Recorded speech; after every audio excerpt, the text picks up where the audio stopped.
یہ 4000 سال پہلے اگر فاسٹ سروس آئی تھی تو تمہیں اندازہ ہونا چاہیے قرآن بتا رہا ہے اولیاء اکرام کی طاقت کتنی ہوتی ہے. اور اسی کو میں کہتا ہوں پھر اندازہ کرو بنی اسرائیل کے ایک ولی پلک جھپکنے سے پہلے تخت لا سکتے ہیں تو امت محمدیہ کے ولی غوث اعظم عبد القادر جیلانی بغداد میں بیٹھ کر کے اگر یہ فرمائیں کہ میرا مرید مشرق میں ہو اور میں مغرب میں ہوں, اگر اس کا سطر کھل جائے, مجھے اس نے پکارا تو میں وہیں سے اس کی سطر پوشی کروں گا. بالکل غوث پاک نے حق فرمایا, کیونکہ اولیاء کو اللہ نے وہ طاقت اور وہ تصرف عطا کیا ہے. بہرحال وہ تخت تو آ گیا. وہ پتہ نہیں کتنے دنوں کے بعد سبا بلقیس آئی. سلیمان علیہ السلام نے اس میں تھوڑے سے سوراخ کر دی, کچھ جگہ سے کھرچ دیا اور کہا اس کو تھوڑا سا ڈیمیج کر کے رکھو اور دیکھتے ہیں اس کو آنے دو وہ اپنے تخت کو پہچانتی ہے یا نہیں. وہ آئی بڑا لمبا سفر طے کر کے, اور بلقیس کے آنے کے بعد سلیمان علیہ السلام نے اندر بلایا اور پھر پوچھا کہ یہ تخت کو پہچانتی ہو, یہ تخت جانتی ہو, تیرا تخت بھی ایسا ہی ہے؟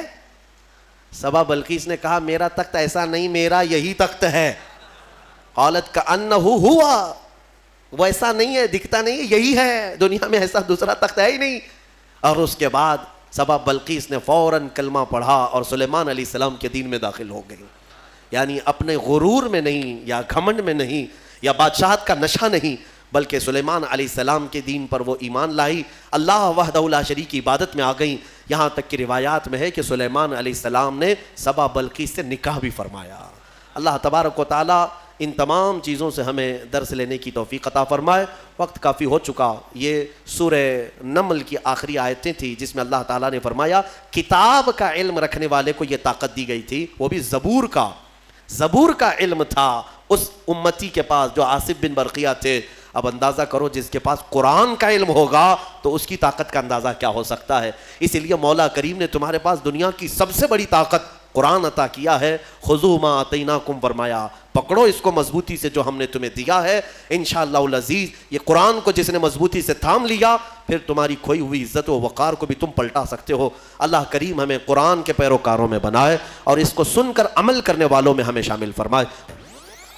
آج ہم نے سورہ فرقان, سورہ شعراء اور سورہ نمل ان سورتوں کی تلاوت کی ہے, اور اس میں اللہ تبارک و تعالیٰ نے اکثر انبیاء کرام علیہ السلام کی زندگیوں کے سلسلے میں ارشاد فرمایا. سورہ شعراء میں کئی انبیاء کرام ایسے آئے جب وہ اپنی امتوں کے پاس تبلیغ کرتے ہیں تو ان کی امتیں انہیں جھٹلاتی تھیں, ان کا انکار کرتیں. حضرت نوح علیہ السلام کی قوم نے ان کو جھٹلایا, کذبت قوم نوح المرسلین. حضرت نوح علیہ السلام کی قوم نے جھٹلایا, حضرت لوط علیہ السلام کی قوم نے جھٹلایا, اور حضرت ہود علیہ السلام کی قوم نے جھٹلایا, حضرت شعیب علیہ السلام کی قوم نے جھٹلایا, صالح علیہ السلام کی قوم نے جھٹلایا. لیکن سب کے جواب میں جو انبیاء اکرام کہا کرتے تھے وہ بہت اہم بات ہے. وہ یہ کہا کرتے تھے وما اسألکم علیہ من اجر ان اجری الا علی رب العالمین. لوگوں میں تم سے یہ تبلیغ کے معاملے میں اجرت نہیں طلب کرتا, میری اجرت میرے رب العالمین کے پاس ہے. ہونا یہی چاہیے کہ جو دین کی تبلیغ کرے وہ لوگوں سے توقع بھی نہ رکھے, لوگوں سے امید بھی نہ رکھے کہ لوگ مجھے کیا دیں گے. حقیقت دیکھا جائے تو لوگ دین کی تبلیغ کے اجرت میں کیا دے سکتے ہیں؟ کیا یہ پیسے اور سکے دین کی اجرت بن سکتے ہیں؟ کیا یہ قرآن پاک کا معاوضہ بن سکتے ہیں؟ علماء ذوی الاحترام اور خصوصاً دعات کو یہی چاہیے کہ انبیاء اکرام کی سنت پر عمل کریں, اپنی اجرت اور اپنا اجر اللہ کی بارگاہ میں لینے کی تمنا رکھیں. امام اعظم ابو حنیفہ رضی اللہ تعالیٰ عنہ کے چھوٹے بیٹے جب وہ قرآن پڑھ رہے تھے تو ایک قاری صاحب کے پاس لگایا انہوں نے, جیسے آپ بھی اپنے بچوں کو پڑھنے کے لیے مدرسے بھیجتے ہیں. تو سننے میں یہ آیا کہ امام اعظم کے بیٹے کو ایک قاری صاحب نے ناظرہ قرآن پڑھایا. قرآن جب مکمل ہوا تو ہدیہ ہوتا ہے, ختم قرآن ہوتا ہے, بچوں کے لیے بھی خوشی کا دن, استاد کے لیے بھی خوشی کا دن. آپ کے ہاں بھی یہ رواج ہے اور ہر جگہ ہے تقریباً. قرآن ختم ہوتا ہے تو گھر والے استاد کو بھی کچھ نذرانہ دے دیتے ہیں اور بچے کو بھی اس دن کچھ خوشیوں کے تحفے دیے جاتے ہیں. تو جب امام اعظم کے بیٹے کا ختم قرآن مکمل ہوا ناظرہ, تو استاد نے قاری صاحب نے جو پڑھایا تھا, امام اعظم نے خوش ہو کر قاری صاحب کو جو نذرانہ بھیجا وہ کتنا تھا؟ 4 لاکھ درہم تھا. 4 لاکھ درہم انہوں نے بطور ہدیہ قاری صاحب کو بھیجا. جب ان کے پاس وہ ہدیہ پہنچا تو انہوں نے دیکھا اور کہا کہ یہ کس چیز کا ہے؟ کہا آپ نے امام اعظم کے بیٹے کو قرآن پڑھایا ہے, ہدیتاً آپ کو دیا گیا. کہا میں نے تو صرف ناظرہ پڑھایا ہے, اس پر اتنا زیادہ پیسہ؟ انہوں نے اتنی بات کہی. امام اعظم کو آ کر کے قاصد نے بتایا کہ قاری صاحب ایسا کہہ رہے تھے کہ میں نے تو صرف قرآن ناظرہ پڑھایا, اتنی بات پر 4 لاکھ درہم کی کیا ضرورت تھی, اتنے پیسے؟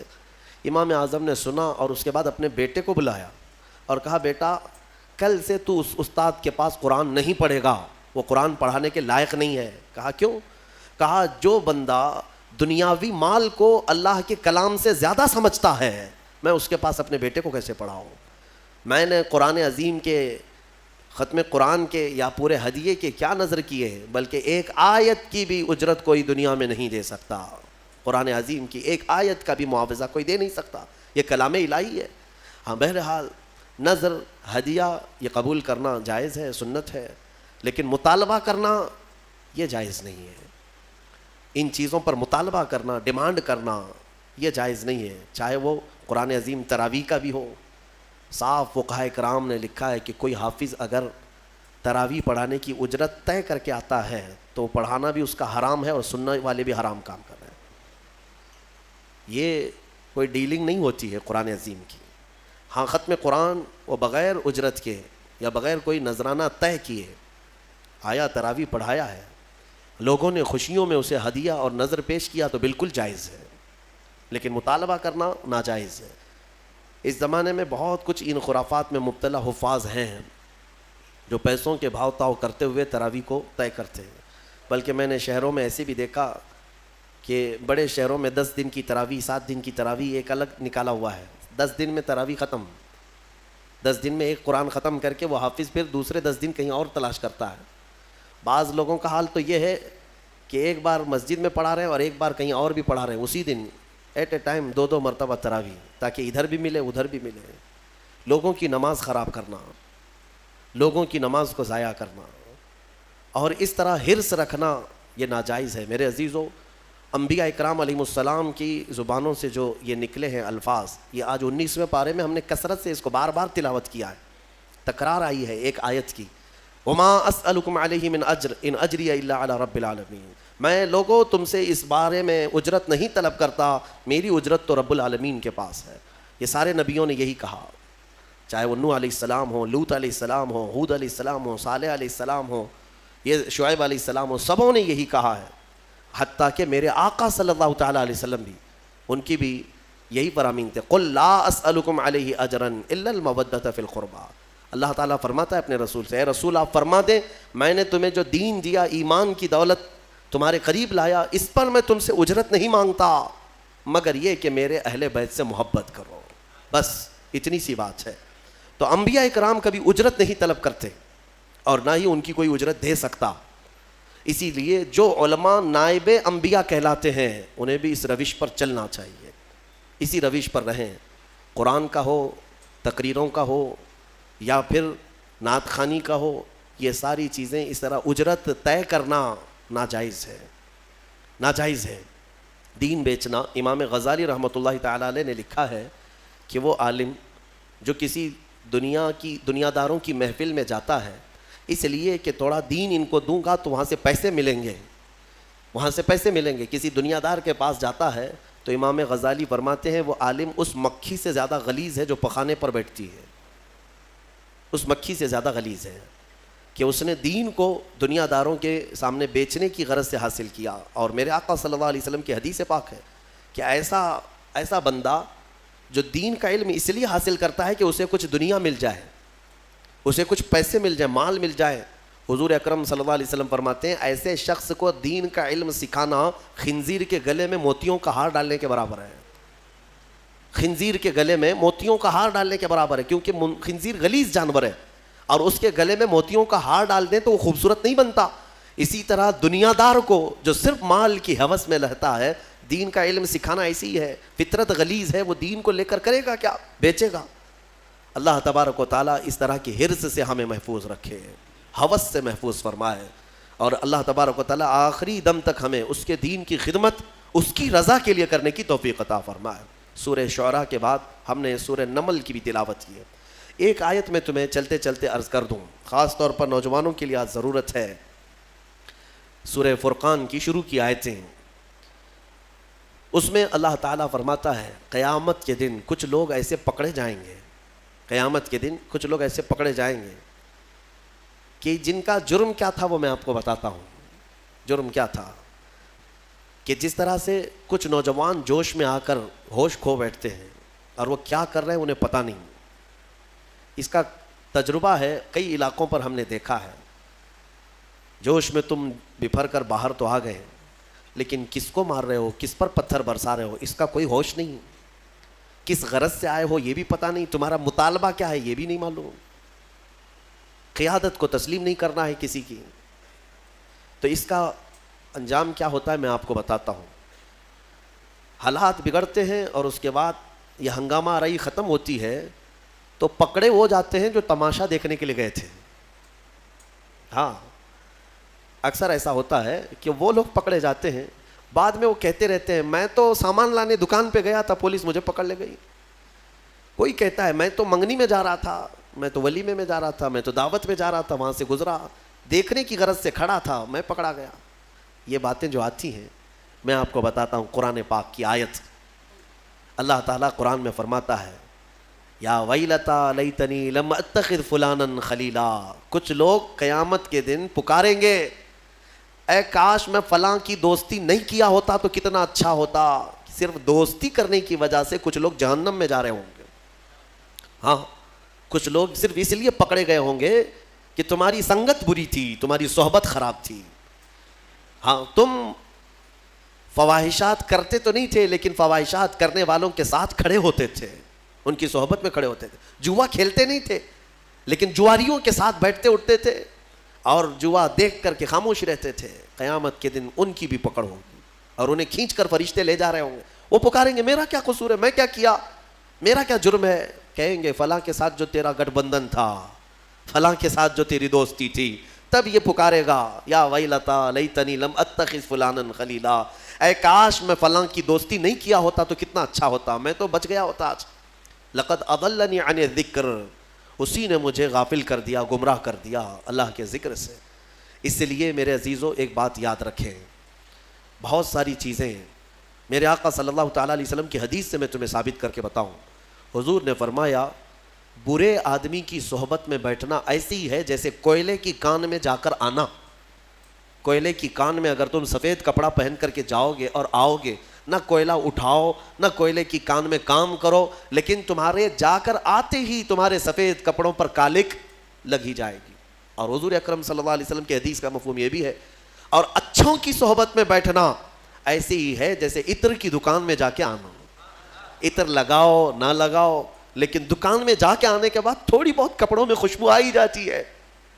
کیسی مثالوں سے میرے آقا نے فرمایا. اسی طرح دنیا میں تم اگر صالحین کی صحبت میں بیٹھتے اٹھتے ہو, اچھوں کی صحبت میں بیٹھتے اٹھتے ہو, تو اس کا اثر اتنا ہوتا ہے کہ قیامت کے دن جہاں وہ جا رہے ہوں گے فرشتے تمہیں بھی وہیں پر بھیج دیں.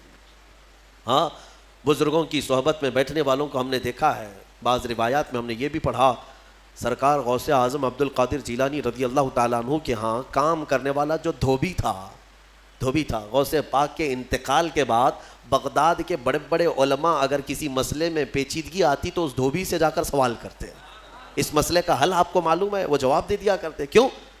میاں صحبت میں جو بیٹھتا تھا روزانہ فقہی مسائل کو سننا, اس کی پیچیدگیوں کو سننا, سنتے سنتے صحبت کا اثر اتنا کہ وہ فقہ کی باریکیاں بھی لوگوں تک بیان کرنے لگ جائے.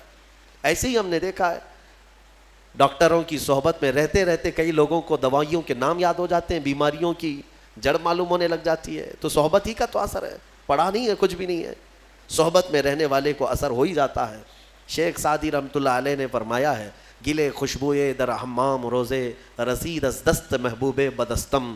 ایک دن ایک خوشبودار مٹی مجھے ہاتھ میں ملی حمام میں, خوشبودار مٹی تھی, تو میں مٹی کو سونگھا اور دیکھا کہ مٹی میں خوشبو کہاں سے آئی.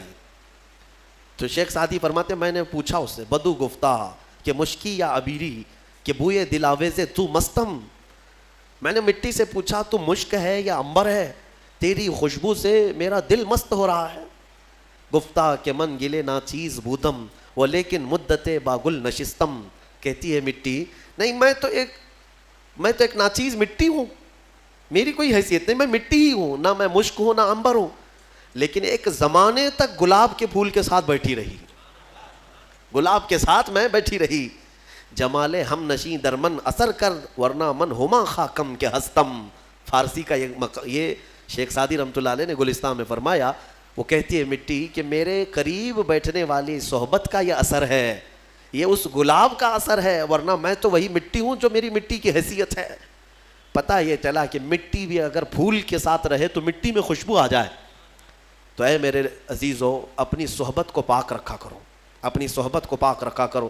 اور ہم نے دیکھا ہے کہ بہت سارے نوجوانوں کی جو لائن بگڑتی ہے, ان کا راستہ بھٹکتا ہے, تو یہ صحبت کا اثر ہے.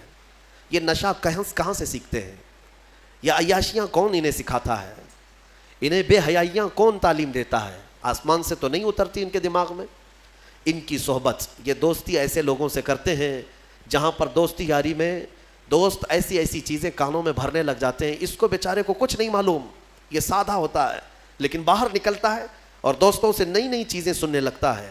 اور کچھ شیاطین ایسے ہیں جو دوست کی شکل میں آتے ہیں, شیطان دوستوں کی شکل میں آتا ہے, نئے پروڈکشن تمہارے سامنے لانچ کرتا ہے, بتاتا ہے اس نشے میں اتنا اثر ہے, یہ لیں گے تو ایسا ہے, وہ کریں گے تو آسمان میں اڑیں گے, ٹرائی کرنا ہے, اس کو ٹیسٹ کرنا ہے.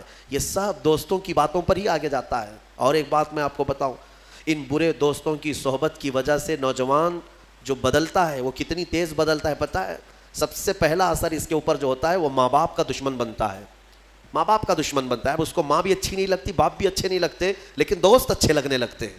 وہ دوستوں کے لیے ماں باپ سے چوری چھپے باہر بھاگنے لگتا ہے. اور اگر باپ ٹوک دے کہ فلاں کے ساتھ تو کیوں رہتا ہے, اس کو الجھن ہونے لگتی ہے, میرا باپ تو ہر بار کٹ کٹ کرتا ہی رہتا ہے, مجھے جینے نہیں دیتا, دوستوں کے ساتھ بیٹھنے اٹھنے نہیں دیتا. تمہیں پتہ نہیں ہے کہ باپ جو تمہیں روکتا ہے اس کی نظریں دیکھ رہی ہیں کہ تو گڑھے میں گرنے جا رہا ہے. بہت سارے نوجوانوں کو ہم نے بڑے شہروں میں بگڑتے دیکھا, بلکہ اپنے ہاتھوں سے جہنم خریدتے دیکھا ہے. ہاں, وہ برباد ہو چکے, برباد ہوئے ہیں. اسی لیے میرے عزیزوں, اپنی صحبت کو پاک رکھو, قیامت کے دن تمہاری پکڑ ہوگی. جوا جہاں کھیلا جاتا ہے, کچھ لوگ سمجھتے ہم تو نہیں کھیلتے, دیکھنے کے لیے بیٹھے, پتہ ہے آپ کو؟ فرمایا کہ جہاں جوا کھیلا جاتا ہے وہاں سے اللہ تعالیٰ کی رحمت 40 دن کے لیے اٹھ جاتی ہے, ختم. اس جگہ پر رحمت نہیں آتی. ایک بار کوئی وہاں پر کرے اس زمین پر, تو جو وہاں پر بیٹھے ہوتے ہیں ان سب پر اللہ کا غضب ہوتا ہے. اور ایک روایت میں نے اس سے قبل بھی بتایا تھا کہ جوا کھیل کر, سود کھا کر کوئی مسجد میں آئے اور وضو کر کے نماز پڑھنا بھی چاہے تو فرمایا گیا کہ وہ خنزیر کے خون سے وضو کرتا ہے, وہ غلیظ جانور کے خون سے اپنے ہاتھ منہ دھوتا ہے.